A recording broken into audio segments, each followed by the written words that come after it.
Hello সোনা, sorry আমি যে বাথরুমে ছিলাম ফোনটা ধরতে পারিনি, তোমার মেসেজ পাইছি।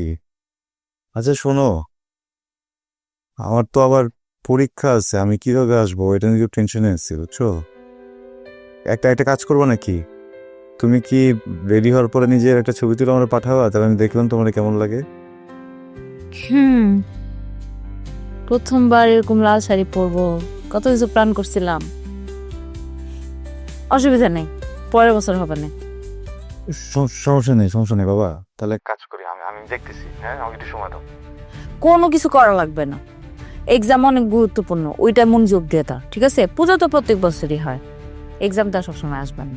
পরের বছর পূজাতে আমরা। কিরে, কোনে কার সাথে কথা বলস?